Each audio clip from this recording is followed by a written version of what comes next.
All right, welcome everyone. Thank you for joining Humentum's webinar on operationalizing locally led development. This is our first webinar of the series for 2023, and we are very excited to be starting the series again after a successful last year.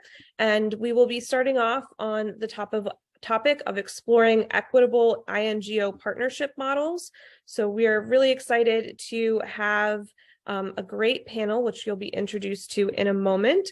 I am going to run through a couple of slides just to welcome you all and get us situated, and then I will hand it over to our wonderful panelists. So thank you to all of Humentum's industry partners. They help make our work possible, along with the larger community, all of our members, and all of you. We're grateful to have you here today. Additionally, we have some other upcoming webinars that you might be interested in. I will share the links in the chat after I finish my slides, but you'll see some information around financial sustainability and our other events in the chat in a moment. And we hope that you will join us there as we continue to learn together. In terms of housekeeping, please use the chat. You can see that Varley has already happily introduced themselves there. If you would like to put your questions in the chat, we'll keep an eye on that throughout the presentation. And we love an active chat and discussion alongside the panelists. Additionally, subtitles are available. You can click on the bottom of your Zoom toolbar and it should say captions or live transcription. And when you click there, you can choose show or hide based on your preference. We will also have captions in the recording. So if you miss something here, you can follow up with it once the recording is shared with all of you. And the webinar is being recorded, so you will receive the recording and a link to other connected materials in a follow-up email that should arrive in your inbox 48 hours after we complete the webinar. So depending on your time zone, check your inbox on Friday, or hopefully you won't check it all weekend and the email will be waiting for you on Monday. So we're very excited to have you all here and be able to answer any questions and have this as a resource for you to share with others after we complete the conversation. So I am very pleased to be able to welcome all of you here today to join us and to hand it over to Humentum's CEO, Dr. Christine So, and I have lost my presentation. Here's the last slide. So there you go. Christine, thank you for kicking us off. All right, thank you so much, Jessica. Welcome, everybody. So pleased to be here with you today. I'm really looking forward to this discussion with our panelists and with all of you. So just a reminder, as Jessica said, please, as we go, feel free to enter your comments and questions in the chat, because we take a very active moderation style in both the presentations and the discussion. And so we like to be able to pull your questions and comments in as we go. So please use the chat. That's what it's there for. And I think those of you who have been on previous webinars with us will know how we do this. I want to start by saying Ramadan Kareem to everybody celebrating. I know it hasn't quite started yet, but we have this webinar today. We have another webinar tomorrow. So I wanted to get that out there because I know people are preparing for it. So thank you for joining us, and I wish you peace and blessings for the upcoming holiday season. So with that, I'm going to get us started. And I wanted to start out by really putting this in the context of the operationalizing locally led development work that Humentum has been doing and hosting. We had a webinar series last year that took us through 6 different webinars. We had 20 expert panelists. We had over 2,000 participants, and they were coming from over 100 countries. So really, we had just incredible participation in that series. From that series, we produced a policy blueprint that provided policy insights and recommendations for funders and INGOs in particular on the 4 components of strategic operating models: institutional architecture, people and culture, funding and financial systems, and risk and compliance. And you can find that policy blueprint on our website. I think Jessica will be putting a link in the chat for you, and I really encourage you to take a look at it. Throughout all of the discussions that we had, we heard a universal call for more strategic and respectful partnering among and across funders, INGOs, and what I will call NNGOs, national and local NGOs, CSOs, PBOs, all of those good acronyms. In every aspect of what we were looking at, every component of a strategic operating model, we heard about the importance of partnership and how asymmetric and inequitable or unequal partnerships really contribute to a lot of the tensions and breakdowns in systems and processes, inefficiencies, and inequities that we are all dealing with right now in what I could characterize as a fairly broken global development system. And so what we are focusing on is how do we move from where we are now into a more equitable, resilient, and accountable sector and way of working and systems and structures. That is what we're really focusing on. And we are really building this on what we are hearing from you across the sector and how we can pull recommendations that can apply for all and that organizations and people can incorporate into their practice to actually change the way that they work. Today, I'm really excited to have speakers here who will be presenting a couple of examples of how these recommendations and just general work on transforming systems and ways of working towards locally led development, how they are working and how they are taking this forward. This is the first webinar in this year's series, so please keep your eyes out for upcoming webinars. We will be looking at these questions from the perspective of funders and international NGOs, as well as from national and local NGOs, and really making sure to get all of those voices brought forward, amplified, and to create a real, again, discussion space that creates very tangible, practical recommendations and insights that can help all of us move forward on these challenges. So today, we're going to have 3 panelists with us. From Save the Children, we have Sarah Dahl, who's the Thematic Advisor for Civil Society Partnerships at Save the Children Sweden.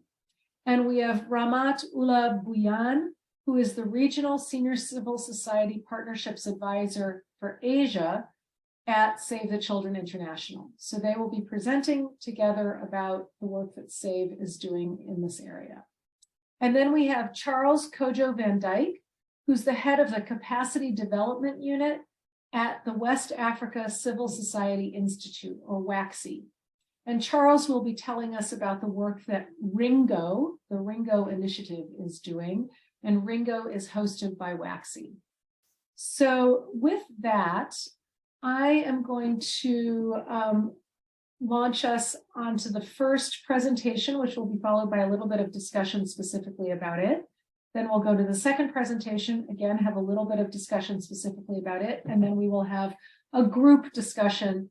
And again, please put your comments and questions in the chat because we will be looking there for what you are giving us to seed our discussions. So Sarah and Ramat, let me turn it over to you, please. And Jessica is going to manage the slides going forward. Thank you, Christine, and thank you for inviting us to this webinar today. we are going to present about one of Save the Children's new initiative, which is the core support partnership modality. And this is something that we are currently developing and piloting together with some of our country offices and civil society partners. So what do we mean by core support? For us, core support is a new partnership modality. And we have that in addition to a more traditional project support or a wider program support that we also offer our civil society partners. We are developing from a more of a delivery model into a relationship model, which is characterized by close and continuous dialogue, and where Save the Children provides more of coaching and mentoring support, and the focus is also a lot on the partners' own capacity development. The focus is on the CSO partner as an actor in its own right. So we support the partner strategically and also with organizational capacity support so that they can develop their systems and procedures internally. And yes, the last bullet, maybe I already said, but it's really important to remember that we move from a project focus into a strategic focus, and where the delivery is really on the implementation of the strategic plan of the partner, not on Save the Children, although we have joint commonalities, interests, and priorities. So the core support model contains of 5 components. It takes a holistic approach, and we look at strategic funding. You could say that that is a non-earmarked funding. The partner decides for themselves how they want to invest the funding contribution from Save the Children. We offer support within programmatic development, technical expertise, and we also try to be act as a broker, trying to connect partners to other partners, other INGOs, or other resources that could be beneficial to them in their development within the programs or as an organization. We look at joint advocacy efforts. What can we do together? How can our 2 voices be stronger than 2? And how can we come together to act and work for children's rights collectively? We support organizational capacity development that really targets the good governance of any organization. And then also financial sustainability, which we know is one of the most challenging areas for any organization, be it a CSO, NGO, INGO. And we also want to expand it, and not only looking at how to attract more funding, but also how can we be more efficient in the use of the funding that we manage to attract.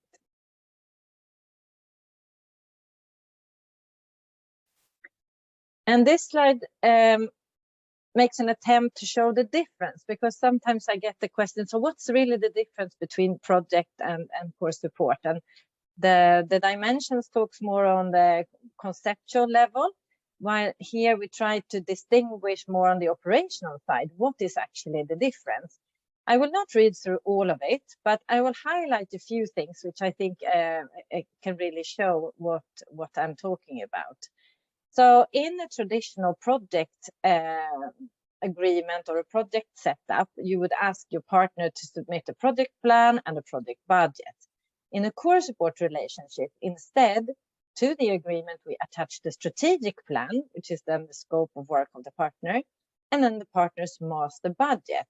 So it looks at the organization as a whole. And in the master budget, the contribution from Save the Children is visible, but we're not earmarking it, we're not tracking it specifically, and the partner is not reporting on it specifically either. The partner is reporting back to us on the achievements in relation to their strategic plan and the organizational priorities. And when it comes to audit, for example, we do not ask for a project audit or an audit specifically on the funding contribution from us, but encourage and also let the partner use our funding to do institutional or statutory audit, which is sometimes called. So that covers the whole operation of the partner. And we hope and expect that that is also a very good tool to use when you want to develop your organization, your systems, and your internal control. Now handing over to Ramat, who will talk more about the operationalization of the model. Ramat, go ahead.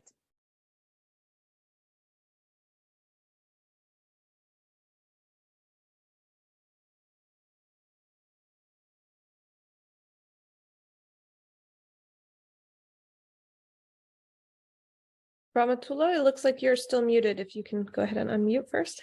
Sorry, I'm talking it on mute. So I'm also talking. Thank you so much. I think now my turn. So I am accompanying also our partner, Breaking the Silence. They are also in the room and they will share their stories with us also after my turn. So Sarah basically explained this core support model, why we are taking this model, what is the component. So basically we have done, and Sarah mentioned about this, we have done is piloting. So you know that conventionally, as an organization, large scale, we are very much comfortable to work with the traditional project management cycle. But when it comes into the core support model, this flexible planning cycle, so that was a huge, I think we have to work on mindset.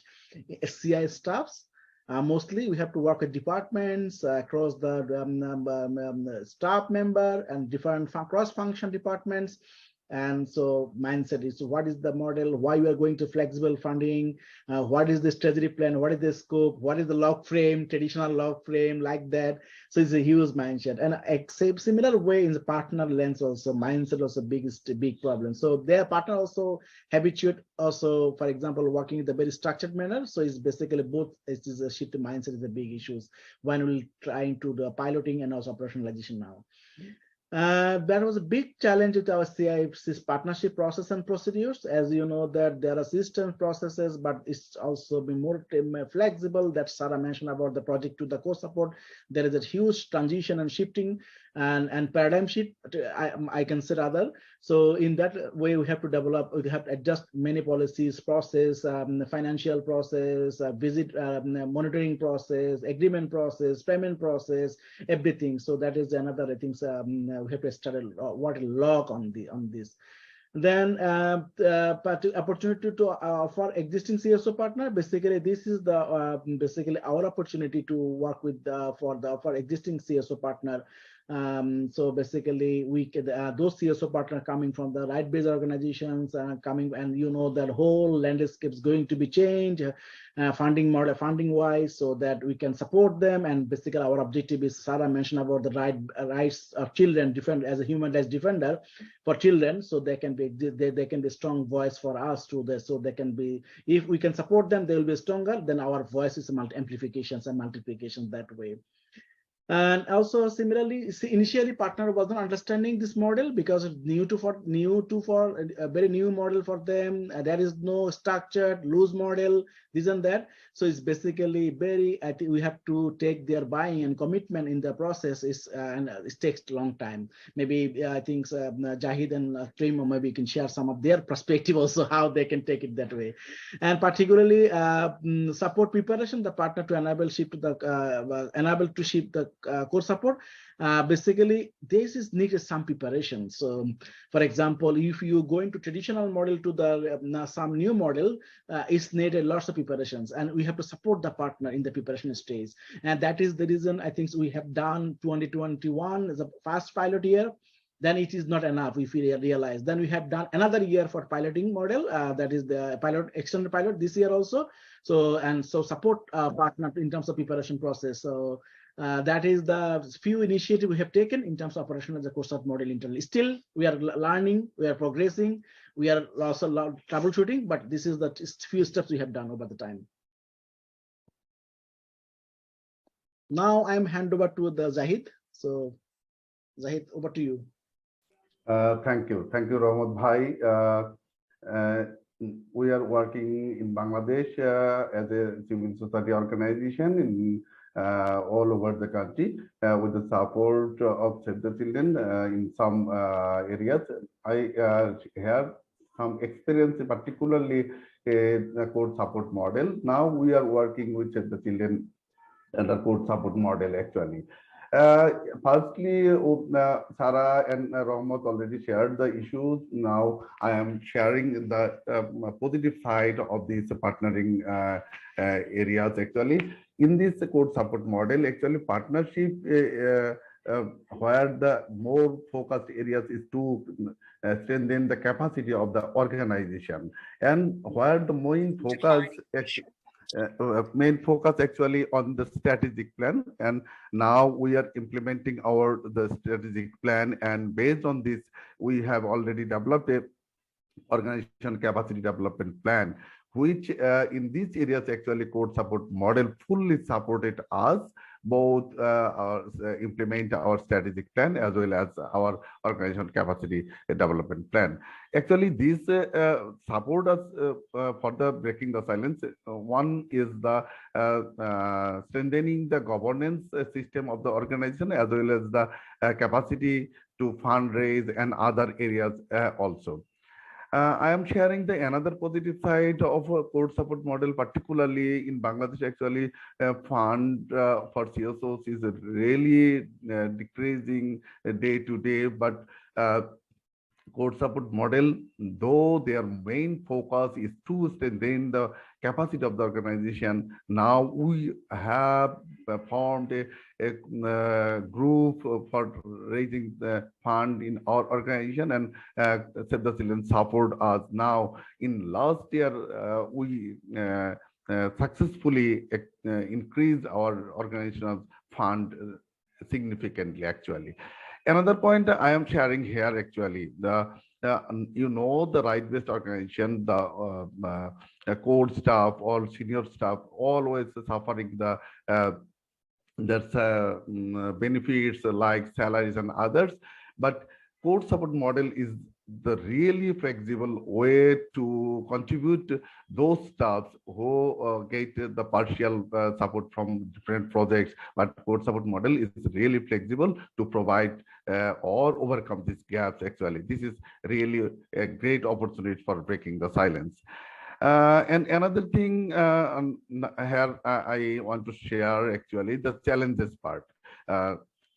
First thing is that court support model is a flexible fund, but still some structural barriers exist in to use it actually. Like that, it's already structured both Save the Children as well as we got the permission from the NGO affairs bureaus.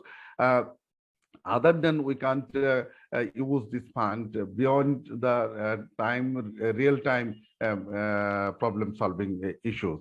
Another part is actually already Rahmat said that our mindset actually earlier or now we are implementing other projects where the reporting templates, other things are always provided by the donor. But in this the model, there is no particular model. Always Save the Children encourage us to develop our plan, our template, and how we can report the things. In earlier time, we are facing some trouble due to our traditional mindset actually. Another thing actually in Bangladesh, NGO Affairs Bureau, they always want to see that this is the activity part, this is the human resource part, and this is the administrative part. And based on the ratio, they provide the approval to implement any project or program. But a court support model is totally different. It's more focused on actually to strengthen the organizational capacity. But that's why several times NGO Affairs Bureau questioning us why you do these things other than implement the activity in the field level. This is another challenges actually to implement the court support model actually. Just very shortly, I am sharing the impact actually in the with Save the Children considering the court support model. In the much emphasis has been given on capacity building of the organization actually, which has increased the scope and quality of work of the organization. This is really important things we believe the things. Another thing with the structural part, like central MIS, financial system and HR system totally strengthened, because now we get support from the children, as well as we updated this and software based management already we started. This is really impact of court support model, as well as now we are sharing the things. Other donors or development partners also encourage to see the court support model. Thank you Rahmat Bhai. Thank you so much, Jahid Bhai. So colleagues who are listening, so you can see that very short time our partners sharing their stories. Maybe we can able to share some of the story case studies coming days if you want, and a blog, something like that, because it's a very short time, very explain the everything's very difficult. So thank you so much. But hand over to you. Thank you so much. And yes, you got an awful lot into a very short period of time. And we will be sharing the presentation, but I think everyone will welcome more opportunities to hear about how the initiative is moving forward. It's really fascinating. I have put some questions. We've been getting questions in the chat. I brought them together in on the chat, and then we've had one additional question here. I think the first question is, can you just clarify, is this something that's being rolled out across all of Save the Children, or is it something with Save the Children Sweden and Save the Children International? How is this working in the federation model? I know federations are complicated. Yes, I was just about to say. The model is being developed within the frame of our global civil society strengthening program, which is funded by the Swedish SIDA. So at the same time as we are implementing this partnership model in the program, we are also developing the model in a way to make it accessible or usable for any program in any context for any office within Save the Children. So the ambitions here are twofold, you might say. Okay. Thank you. And I can just add on that currently we are having 13 partners on core support. And in the next 2 years, we will scale it up. We're adding approximately 20 every year. So reaching somewhere between 50 and 60 organizations on core support by end of 2025. And so then is the funding for this coming from that Swedish SIDA grant? Is that how this is? That's correct. That's correct. That's the current situation. But there's a great interest within our own movement and in our sector in general to find different ways of different types of partnership modalities, flexible funding mechanisms, etc. So from Save the Children's perspective, this is one of the contributions to that ambition that we have within localization and shifting power to local and national actors. Thank you. Yes, I think it'll be interesting to see how the Save the Children Federation may be able to pick this up if they didn't have the continuation of external funding to support it. And what pieces are really getting the most traction. And yeah, so maybe I'll go into this last point and then we can move on, and we can come back, of course, participants, to anything that's in the chat that comes up. We can come back to that later in the webinar. But the last thing I'll just ask you to speak to then is, how are you thinking about sustainability in this, and what are the sustainability mechanisms? Sustainability is one of the guiding principles for why we started to think about core support in the first place. We are seeing that many of our partners, and this is no secret, this is not only partners to Save the Children, these are local organizations across the world that struggle with sustainability because the donors, including us as INGOs, provide very short-term funding and often funding that is very specific and very directed to certain project activities. We are less willing to support or share ICR, for example, or cover indirect costs or costs that are directed for organizational capacity development. So all of these things is something that we built into the model to make it more flexible. And it's really the partner that decides on where they want to invest the contribution from Save the Children. It may be in programmatic development, but it may just as well be in their own institutional strengthening. So I think already there is a sustainability in the sense of it's the leadership of the organization, it's the priorities of the organization, it's targeting their own ambitions and not the donors' strategic objectives or preferences. Great, thank you. I'm going to wrap us up here. We'll go on to the next presentation and discussion about RINGO, and then of course we'll come back to a larger discussion amongst all of us. So with that, thank you to Save the Children. And now I'm happy to introduce Charles, who's here from WACC. And Charles is going to be speaking about the RINGO initiative, which WACC is hosting. So Charles, over to you. Thank you so much, Christine. Hello, everyone. It's my pleasure to be here and to be interacting with you about RINGO. So just to get straight into it, what is RINGO? So the idea, of course, of reimagining INGOs, the System Change Initiative, came from, the fact that when you look at global development, when you look at the aid architecture, we all appreciate that it's not really fit for purpose.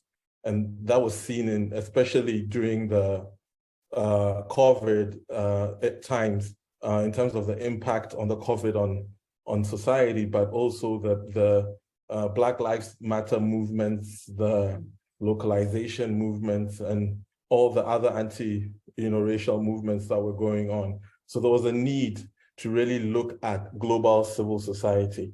So a couple of us came together to put together this systems change process. And what we tried to do with RINGO was to look at it from the perspective of an ecosystem. We recognized that there were efforts that were being done by INGOs in specific sectors. So for example, maybe in social justice, in humanitarian or environmental, there were efforts that were being done to look at how they engage with partners, how aid is delivered and structured.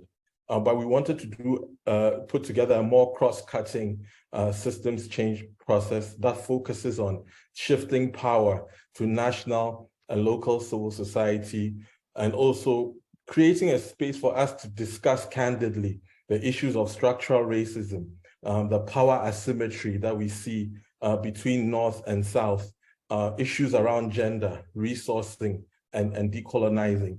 And so we were able to convene 55, what we call 55 innovators from across the world that represented the system, that represented global civil society.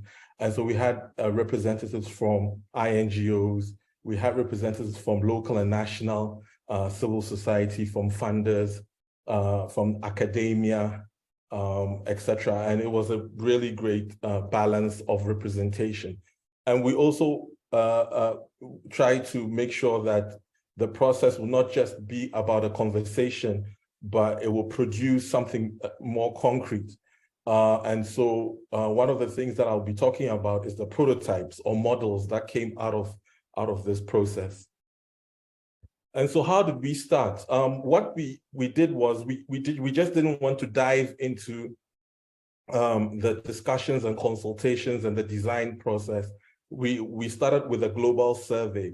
And so we developed a survey just to capture the voices from the South, or the voices from local and national civil society in Asia, in Africa, in MENA, in Latin America and the Caribbean, etc. And so we sent out a survey just to, the survey was focused on equitable North-South civil society partnerships. So we asked questions about what were the views of these organizations in terms of their partnerships with INGOs? What kind of collaborations did they have with INGOs? What was their perception or perspectives on resourcing issues and sustainability issues? And several things came out of that survey, which we found extremely interesting and actually influenced and shaped how the systems change process is actually evolving now. One of the things that came very clearly from all around the world was that local and national organizations do not want to be treated as subcontractors. They felt that the relationship was very much transactional, but they wanted to be real partners that have a stake in determining projects and programs, especially from conception. So I remember the description of implementation machines, and they saw themselves as implementation machines. And then, of course, one other thing that came out was that it's largely the relationship between INGOs and local and national society CSOs is that it's more of a funding relationship, and it's been framed that way. It's all about the resourcing, or the resourcing influences the nature of the relationships, and they are looking out more for mutually more meaningful kind of partnerships. One of the things they said was we need to stay away from prescriptive approaches. So there will come the whole idea of co-creation or co-construction, but there was a caveat there that if it's co-construction and it's co-creation, it should be from conception and not how it is framed now, where they are invited onto the table only during implementation. And then, of course, the idea of promoting more local leadership approaches where they can assert themselves and take specific decisions about projects in their own communities. And so we went through an inquiry process, and the inquiry process was quite interesting. We discovered 7 areas of inquiry together that we're going to focus on, and that was on governance and accountability, structural racism, solidarity, patriarchy and feminist leadership, impact, incentives, and resourcing. And so when we looked at these areas, we asked ourselves the question, why is the system stuck? Why do we seem to be struggling to build a system that should evolve and transform and really be driven by communities? Why is the system stuck? And we came up with a couple of interesting responses to that. Just the sheer resistance to change. And of course, change is a difficult thing. It's uncomfortable. And the fact that a lot of folks who've worked in this system, this is what they know, and this is how they know how to interact with partners. And then, of course, issues of egos, logos, silos, and of course, fear of the unknown. If you're saying that we should reimagine how INGOs, what will that role be? What does that mean in terms of the role of those who work from HQ or headquarters or from the global north? What does that mean in terms of the impact on the global south? What does that mean in terms of the mindset shift that needs to happen both in the north and the south? So there were a lot of questions there. And then, of course, issues of colonial, hangovers, Western superiority, the issue of trust came and mistrust between both parties and communities, the power, of course, and politics. Of course, here we're talking about the foreign policy agenda and how aid has been intertwined with that. So aid is influenced more by the foreign policy than maybe much more than a justice-based approach to delivering aid. Then, of course, practices, structures, the regulatory environment, perverse incentives. So these are some of the issues that came out on why it was stuck. But there were also areas of possibilities or bright lights, or things that could excite us and make us excited about the future. We saw this as an opportunity to look at the different things in different ways. So redefine measurement, really look at this whole north-south framing, look at the issue of risks and risk sharing, growth, the kind of narratives in terms of this idea that there's one side of the world that is dependent on the other side of the world. How do we change all these narratives about aid? And then, of course, looking at how our organizations are structured and run. So our governance models, our leadership models, our funding models, how we measure impact, and from impact, from whose perspective are we measuring? What are the tools we are using? Is the impact process owned, etc., and whose impact are we measuring? So there's an opportunity to redesign that, and of course, an opportunity to also remove certain things, regulatory barriers, reporting requirements, and then even ask the question, which is a very uncomfortable question: should some INGOs still exist?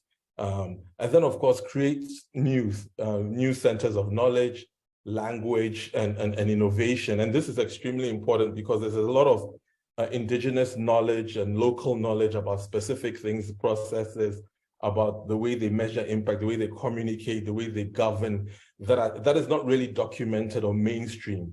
And so this is an opportunity to look at that, and also to look at language and lexicon, the kind of language we use, beneficiaries, global south, global north, going to the field, certain language, looking at all these things and proposing other alternatives. And of course, the power of innovation and innovating the work that we do.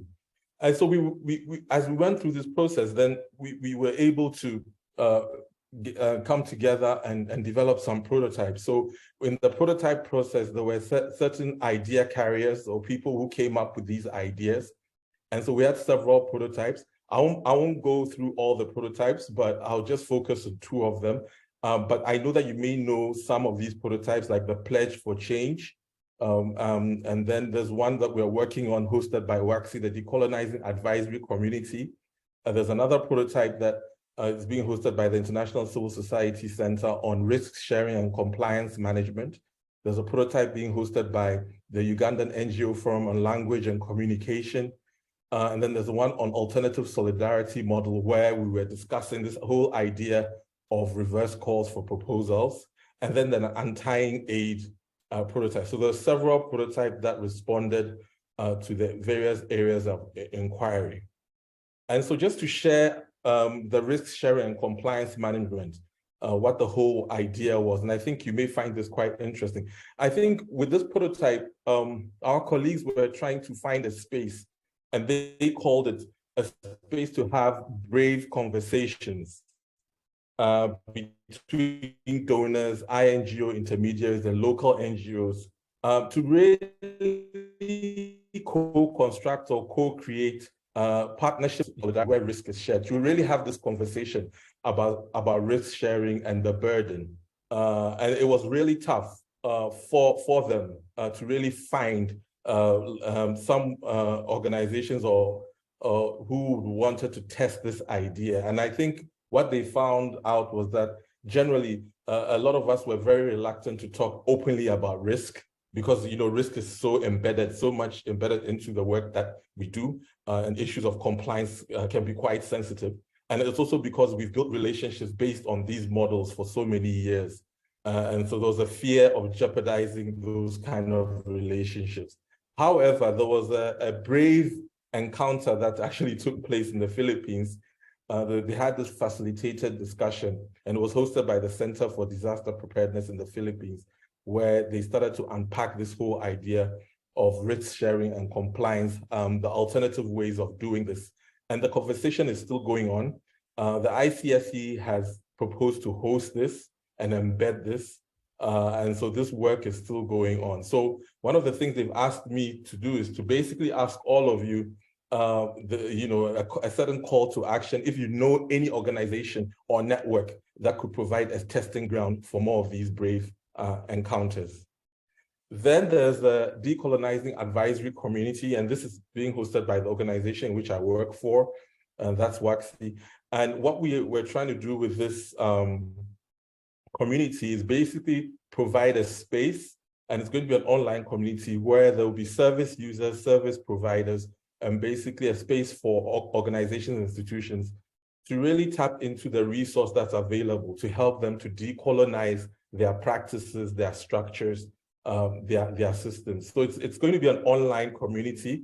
That's going to be a repository of information. We have already started identifying consultants, and not necessarily from the South, but broadly. as broadly because there are consultants everywhere. Some may not necessarily be from the South, but have worked in the South and do understand the nuances and the context very well. It's also going to be an educational space for learning and sharing. And what we are going to do as an institute is to provide capacity support to the experts, but also to moderate this platform. So we are still in the process of developing basically the guidance to how this platform is going to work and actually roll out the platform. But we do have a link out there, and I'm hoping that will be shared after my presentation. If you want to sign up as a partner with WACC to scale up and implement this prototype globally, because we recognize that we cannot do it alone. We're looking for more partners in other parts of the world, so that we could actually scale up this very important piece of work. And so what have we achieved? So far, after 2 years, because we began this in 2020, the first phase, the idea was to do this for 10 years until 2030. And in the first phase, what we've seen is that we've seen that a lot of organizations, especially within the INGO system, have started taking a lot of our learnings, a lot of our products, a lot of the things that we've been discussing and trying to integrate that in the work that they do. For example, we know that Oxfam have been discussing this at the board level. We know that ICSC has been having conversations with other INGOs about some of the learnings that have come out through INGO. And so we believe that we've started to knock on the doors and really start to influence policy and practice gradually. The good thing is that we've also started to get some learning from the prototyping process. There's a lot more that needs to be done. We had an opportunity of sharing all this learning in November through a learning festival, which we attracted about 1,000 participants, which was really great in terms of disseminating the learning and really sharing and getting feedback. And now we have models of action that we can use to influence key actors, and that will be the next phase that I'm going to talk about, which is more focused on the influencing agenda. So just to quickly say, we're in the next phase now. It's a 2-year phase, and the focus is influencing 2 key actors. That is the institutional funders and the INGO boards. So when you look at this diagram, what you'll notice is that we're spending a lot of our time engaging with the INGO boards, convening spaces for interaction, identifying members of boards, not just members of boards from HQ, but members of boards from also national INGOs in the global South, bringing people together, getting ideas on how we can help them to influence change at the board level in terms of how we can do things differently. We are also doing the same with institutional funders. And the good thing about the funders is that we already have a funder action pod, and we've already started having these conversations. So we're going to build on that. Apart from that, we are trying to build an active community of allies. And so throughout the process, we'll be engaging broadly the INGO community, build allies, because we know the importance of bringing everybody along in this process. One of the things we don't want to do is to duplicate what is already being done. A lot of INGOs are already working. We just heard what our colleagues are doing, Save the Children in Sweden. And so we want to bring along all these initiatives to feed into this process of influencing these 2 key actors. We want to build on already what is already being done. And so at the end of phase 2, what we're hoping to see is that we have a community of INGOs and funders that are formed and active in providing peer support to drive transformation, and that INGOs have significantly shifted power towards local and national CSOs in the areas of solidarity, risk and accountability, resourcing. And then, of course, a clear agenda for change, which has been drawn from the INGO prototypes, which enables organizations to translate them into their own practices. So we are hoping that the prototypes kind of inspire changes within the system. And then we are seeing at least if 5 major funders kind of revise their partner and resourcing strategies, that would be really great in terms of what we've been able to achieve. And then, of course, they become the champions to model this transformation to other funders. And then at least 5 INGOs reform their structures and ways of working. I believe this is already happening, but we are hoping that at the end of the 2 years, there will be more measurable, to a large extent, and significant change in policies and practices, which will inspire a multiplier effect in the system. So thank you so much for inviting me. So I just put some contact out there. I work closely with my colleagues Nancy and Deborah. If you want to know more about RINGO, I've put out the web address there. And just to say that we are having an open house, What's Next for RINGO, on Monday 27th at 1 o'clock UTC. So I'll put in the link in the chat, and we want to invite all of you to attend. We're going to be talking about the RINGO phase 2 a little bit more in depth, and we are hoping that you can all come along with us on this journey. So thank you so much.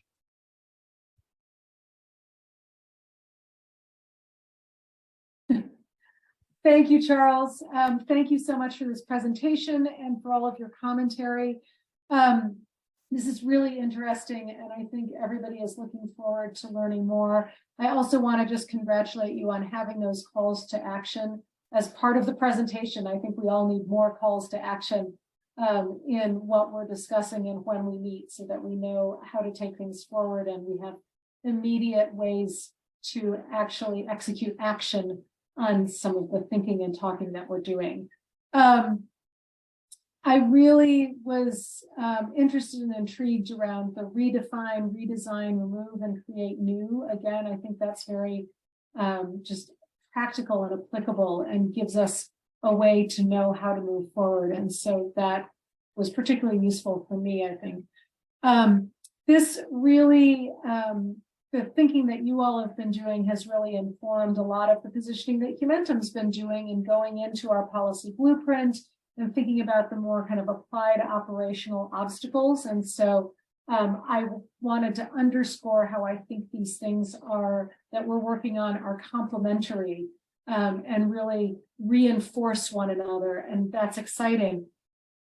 My question to you right away, and then we'll get into the bigger discussion with our Save the Children colleagues as well. But right now, could you just talk a little bit to, we've got a lot of initiatives going on in the sector.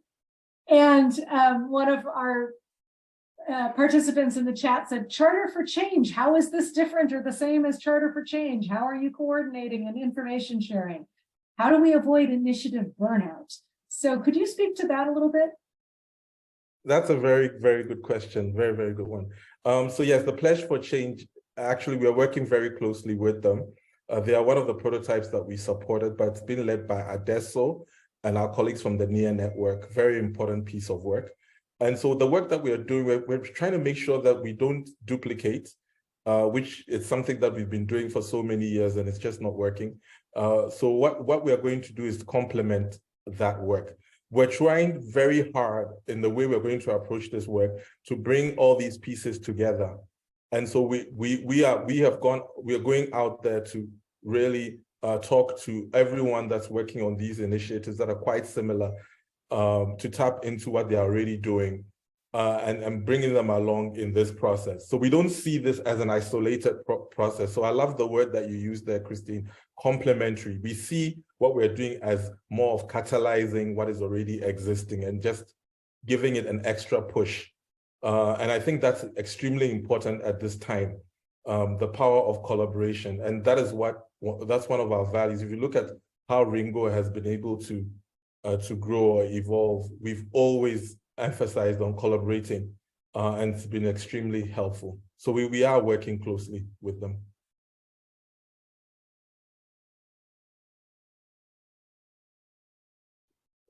I keep muting myself and then forgetting. Thank you for that. And now let's move to the wider discussion. And Jessica, I don't know if it's possible to get all of our speakers on the same screen. It is. Yes. Give me one moment and I can start spotlighting everyone. Okay. And, again, just to kind of come back to where we started, really around this idea that, and this is certainly, something that Humentum highlighted in our policy blueprint, just that we keep hearing we need to adopt a longer term view of partnership that allows for the building of mutual trust, co-created goals and outcomes, and mutual accountability grounded in respect and trust. And I think that we have heard in the presentations and commentary today already very much that these are the guiding principles in what you all are working on. And so it's great to have these concrete examples of how this is being taken forward. I wanted to start us off by talking a little bit more around the idea of co-creation and collaboration. And, I think, Charles, you've very much put forward how INGO is actually from the beginning a co-creation space, and you've been using co-creation collaboration to develop the prototypes and take this forward. I think that we heard from SAVE, co-creation and collaboration is very much a principle that the core model adheres to. But could we get a little bit more into the nuts and bolts of co-creation? I mean, what happens when you're working on something and you see things differently? How do you check to see, do we have the right voices at the table? Are we giving everyone the right space to be able to contribute? Are we taking all of those suggestions seriously, even if they may not take us where we thought we were going? So whoever wants to start off, I will throw this out to you, but I'd love to hear your thoughts on actually doing co-creation around these kinds of initiatives.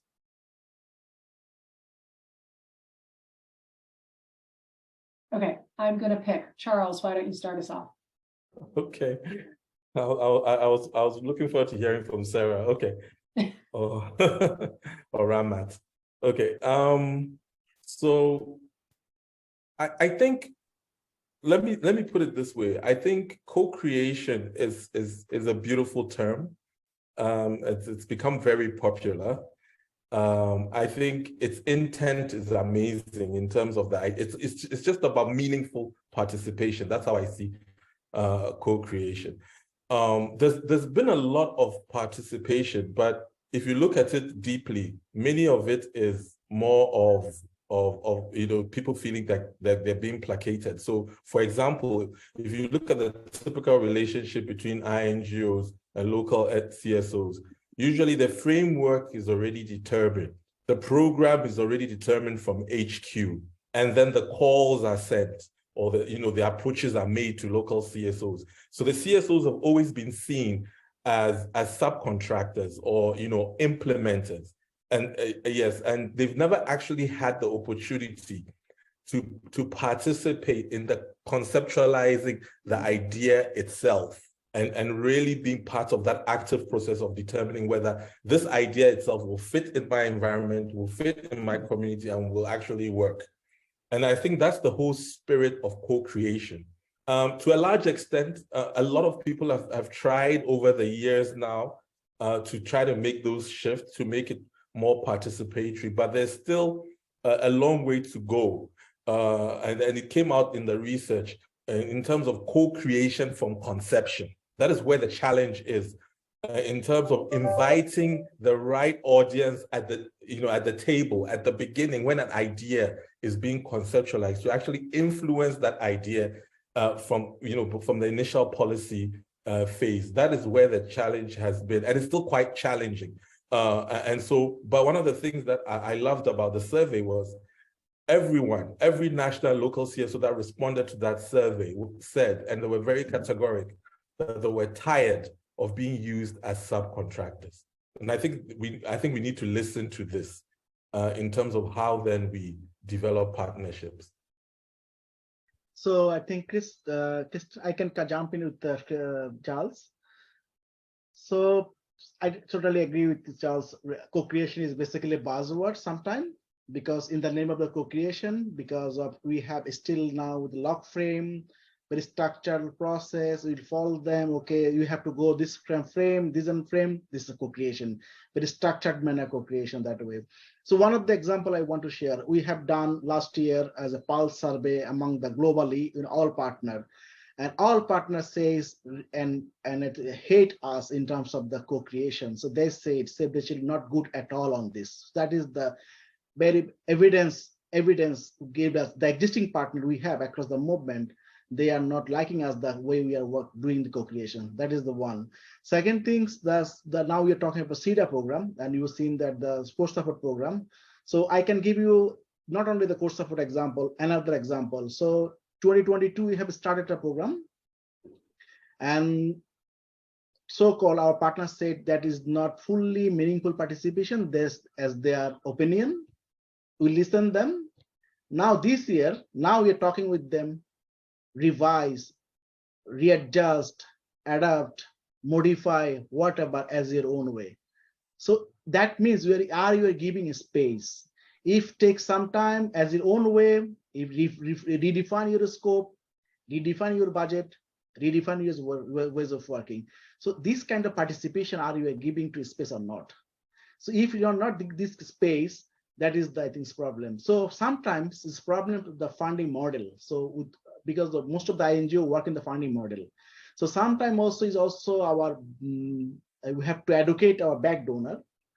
And I think, and also Sal, you mentioned about subcontracting. We have to educate that, okay, this is this kind of mindset, our back donor, INGOs and civil society across the movement, so that we can break this kind of silo in terms of this way. So this is kind of this is the way you can see that one of the, I think, meaningful participation. You listen them, listen their pain, listen their hurdle, impediments, so and give them a space to how they can come up.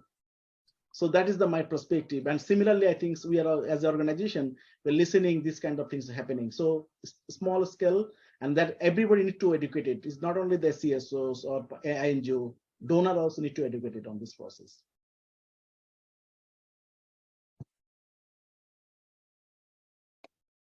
I think this is very interesting from the co-creation perspective. I think it depends on what you mean by co-creation, and I'm hearing Charles and Rama talk about this, because if we're still stuck in a very projectized relationship with a partner, and we're only thinking about co-creation at the project level, then we're not actually advancing very much. The question is, how can we co-create on the higher level? And I think that long-term partnerships, be it with or without funding, the relationship that we have as INGOs with local national organizations, CSOs, that is what will enable us to really co-create the work that we can do together, and not only have that project scope. I think we have to move away from the relationship being always very focused on the project, and therefore also often very short term. It's 1, 2, or maybe maximum 3 years, and then the relationship ends and we say thank you and goodbye. But instead try to identify our, if you like, strategic partners, important partners, long-term partners with whom you constantly work together to co-create method development, program interventions, advocacy initiatives, etc. Then that is when we can balance between our organizations. Yeah, and I really like what you all are saying, and I think especially how this just links so deeply to how we are doing partnerships. But I want to challenge you, and we got a comment in the chat around this as well. Co-creation has costs associated with it. Even if it is just somebody's time, I mean, for an NNGO that does not have unrestricted funding and that may already have trouble covering the salary costs of the people it has who are working on projects that are funded, you need to have the wherewithal to participate in the co-creation. And I know that USAID, for instance, has been very criticized on this point because they, I think with the right motivation built co-creation into some of their funding models, but it required, people traveling to do it, to make presentations and to co-create, and none of that was funded. So, how do we enter into co-creation in the sense of partnership, as you all have been speaking about it, but also recognize that this has a cost, and that cost has to be underwritten. And right now the core model that you're presenting is being funded by a funder. How do we move the needle on this so that we actually have support and underwriting for doing this kind of partnership? I think you need to come back to exactly. Oh, sorry, Josh. Go on, Sarah. Go on. Thank you, Christine. I think you're very right. It comes down to the way we do partnerships. How do we build our partnerships? How do we see our partnerships, and how those equitable partnerships? How can we really move there? And one of the things that is so important, like I talked about in the core support model, but it applies to us equally, whether you're on a core support partnership or a project or program. How can we as funders, INGOs or donors alike, increase the flexible funding and the coverage of indirect costs of an organization? Because it is that flexibility that can allow them to, for example, work on proposal development, work on co-creation, work on their relationship with donors or reaching out to corporate partners, so that in itself can be a return on investment. But if you only have project funding, which is totally tied to only the deliverables within the project, then it's impossible to become sustainable, and you have absolutely zero flexibility. So I think that is also something that both we as the donors, INGOs, can contribute to. But I think that local organizations, civil society organizations, also have to recognize the importance of mobilizing their own funds. Because however little you have of your own money, you can always decide for yourself what you want to do with them, if you want to invest it in co-creation or something else. So that is also a challenge to our local partners. How do you try to not only be dependent on international donors, but how can you also build your funding portfolio within your country, with your members or your constituency? Thank you. Thanks, Sarah. I mean, you just took the words out of my mouth. Thank you. Amazing. I was thinking about just adding something to what Sarah did very quickly. I think another thing is it's about the partnerships. How do we configure? Where do we put premium? Right now, the premium is on financial resources. So it's always about the money, right? But even the communities and the organizations that we work with, they have assets. The question is, do we recognize those assets and do we quantify those assets? And so if we come from a position of you bring your assets, we are also bring your assets. So it's more of a co-investment kind of mentality. I think we'll be making a lot of progress, a whole lot of progress, because I think we underestimate the kind of assets that local and civil society organizations have. They have built trust with communities. They have deep networks. They have skills, right? But we don't quantify any of that. And I think we need to look at that when we are actually partnering. For me, it's that is what would help. And all the things, all the great things that Sarah said, in addition, that will be extremely helpful. Thank you. I think one of the example, because most of the time I work is very ground level, country office level. Now I work in regional level, so I have also some of the experience, my life experience from ground actually. So sometimes Sarah mentioned about the co-creation or something. So it's about the quality funding. So the funding and flexible and quality funding, that is a big now challenge. So the money we are giving or funding we are giving are its quality in terms of their flexible cost, cover all the things. If it is sometimes quality funding, but who is dealing, so is the organization. Sometimes back donor or donor INGOs agreed headquarter level or some level, but dealing some people, they have some kind of stringent, some kind of mindset of you cannot do like this. In terms of monitoring, in terms of the process systems like that. So that also another barrier is in terms of quality funding, in the flow down of these things. Secondly, I think someone asked in the chat box, is there any kind of example for co-creation, for example, staff cost, this and that? I think in this room we have a partner. I think it's BTS. They are. So maybe we can listen from them also how they are doing this kind of co-creation, because they are working multiple entities, Oxfam, Save the Children, Charities Homes, how they can do. So maybe Jahid, you can share some stories about that, how you can handle those kind of, I think, the co-creation, particularly the staff cost, time and travel, or the other things, and need assessment in the community, consultations. I think he's been having connectivity issues, so I'm not sure we're going to be able to. If you're there, Zaidu, please join us. Jahid, you are there? Okay, I'm just going to go on, and then if he surfaces, we will be happy to give him the mic, so to speak. So yeah, thank you for all of that. And so I think we've been hearing about the idea of, cost recovery, the ideas about funders. What will funders fund? Will they be supportive of these kinds of initiatives to actually engage in meaningful co-creation from conception?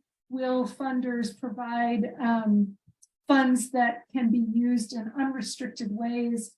And so I'm interested in hearing from all of you. Do you see funders rethinking how they engage around all of this? Do you think we're actually seeing movement from funders in the direction of what we are talking about and what we are all calling for in this webinar and in all of the work that I think we're doing? Or is there still a real disconnect between what we're calling for and where the funders are? Ramat, you were shaking your head, so I would like to start with you. So I think to me still is a long way, but because we are talking about that things, talk about the decolonization of aid and some place for change. So that is another, I think, a big challenge for now. So in terms of our localization commitment and how they are progressing, and then decolonization of aid came, and in terms of storytelling and other things. So considering that, I think, yes, my experience is that is still we have a long way to go, because all the across is not happening, and we need more advocacy in more advocacy and more communication, more stories to share I think, to our donor and also the wider movement. All the challenging side of it, particularly that I think subcontracting mindset to the longer term perspective, multi-year funding, and if it is a multi-year funding, quality perspective, funding quality perspective, and enabling helping enough to flexible cost. That way, I think CSOs or entities needed. Not only sometimes we are giving funding only the individual capacity strength, the capacity building in the name of the capacity building. So only human, but not the institutional capacity building, shifting mindset. So most of the time I have seen that, okay, they do the assessment, partnership assessment or due diligence assessment, the scheme of ABCD like that, ABCD, and they give only the institutional, rather than institutional, focusing on the human individual, then individual is disappear or moving one to another, then again the problem will remain to the organization. So those kind of things, institutional capacity strengthening rather than individual capacity strengthening. Yes, individual is still obviously needed, obviously we're not opposed, but in terms of the thinking about the institutional. So in that perspective, still I think we have to go a long way, but we need more advocacy and more evidence from our funder, the whole ecosystems, funding ecosystems.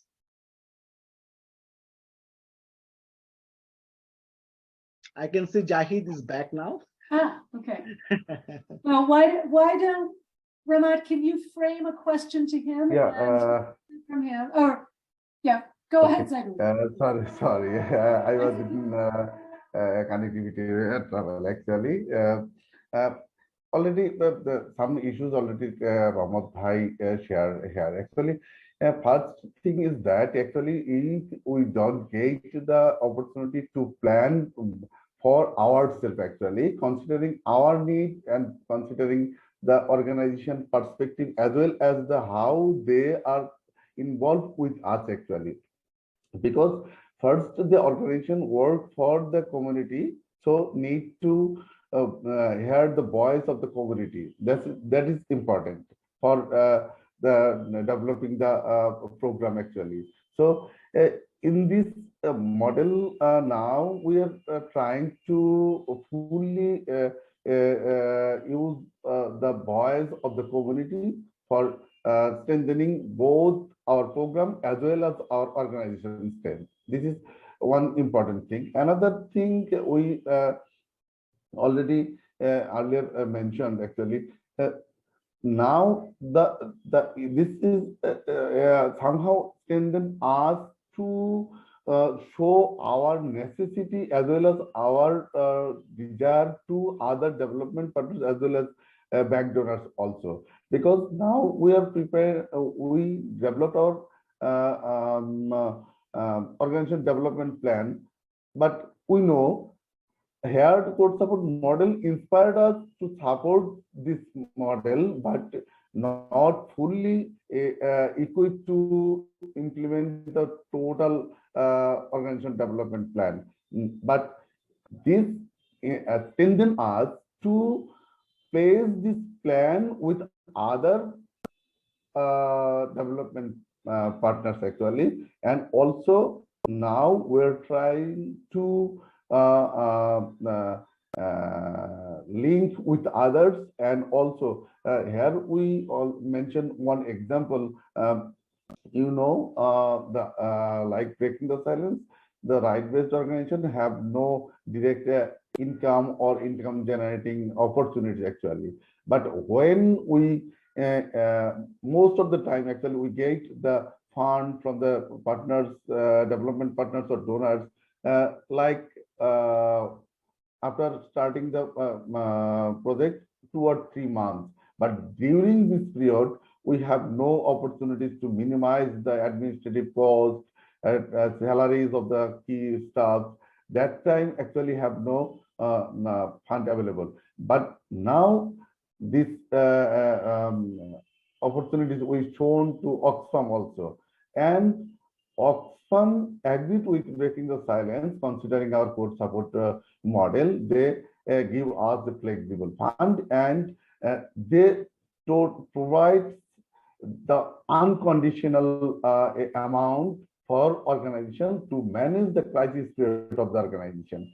So my opinion from Breaking the Silence actually, when the organization develops their program and their needs, their plan independently and communicate with others, then maybe it will fruitful for actually the equipped the organization. That's my view actually. Thank you.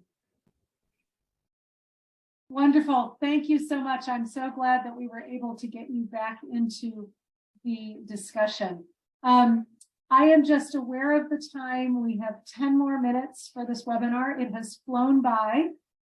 So thank you so much, because that means that the quality of the discussion, as usual, has been very, very high.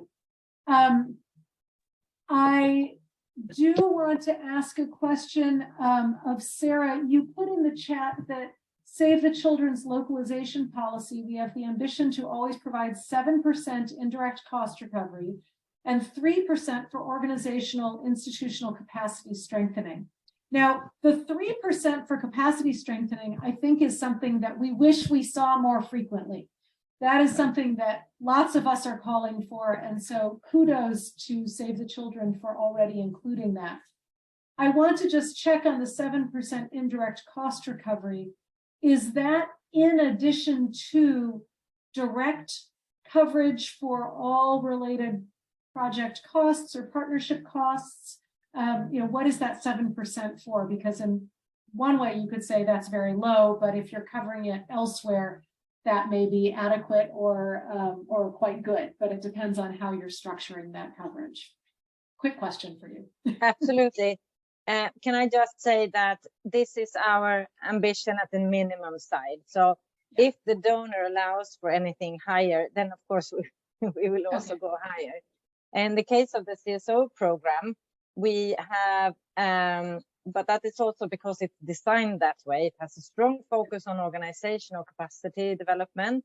So all partners have been asked to include a minimum of 10% for OCD, and they are offered to decide for themselves indirect costs between 8 and 15% of their total allocation. So, and then the rest would be then direct program. And as you asked, the direct program costs can also include staff that work directly on the project, on project deliverables, while the indirect is to support the general setup of the organization, maybe those for example, directors or the office costs or internet costs and all of those things that we can't really attribute directly to a specific project, or it becomes very burdensome to do so in our financial systems.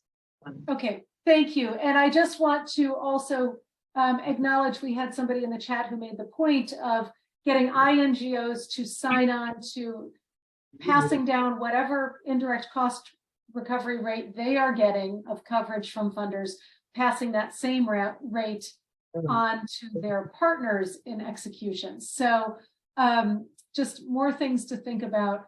We are running out of time, so I am going to ask each of you, I'm going to give you 1 minute, and let's hear from the three of you. Final thoughts on this, and really thinking about how we move forward, or do you have one recommendation or one thing you would like to see change tomorrow?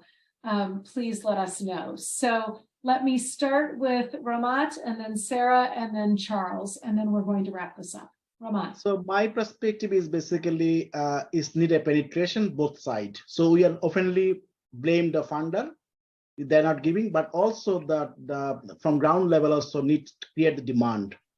So, and my experience is enough demand is not created.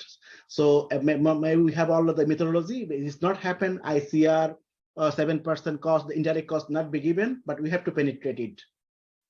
So, and then we have if you penetrate it, that means the demand coming and funder will be change the mindset.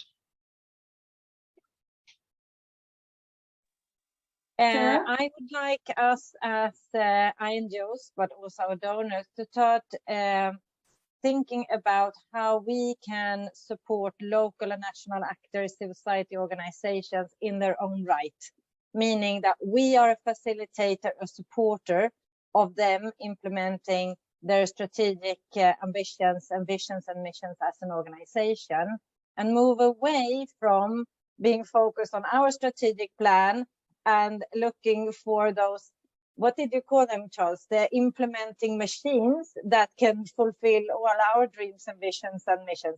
We have to switch that mindset. Yeah, so I will say that, look, for us to really do better when it comes to poverty, inequality, we just can't be doing the same things we've been doing. Clearly, it hasn't been working. There's been some efforts that have been made. Some are really pockets of excellence, but I think we need to come together to make those changes. And I think that practical steps, being able to experiment, so I love what Save the Children's Reading are doing with the core support. We need more of these kind of initiatives, practical steps. And then when we learn from this, we can then scale it. And it can be adopted and mainstreamed. I think we need to be bolder, both on the global south and global north. We need to be bolder and be more assertive And for me, like what my colleagues have said, Sarah and Ramat, it's about the mindset shift. But the mindset shift should happen on all sides. And I'm hoping 10 years' time, we will not be talking North and South, but we'll be talking about global civil society. Such a great idea to end this on. Thank you so much. And I just want to make a plug for the webinar that Humentum will be hosting tomorrow. I have the privilege to moderate, which is on building financial sustainability of our organizations. And I think that we heard financial sustainability come out in a number of different ways during today's discussion. And so I invite you all to join us tomorrow as well. I want to thank all of our speakers.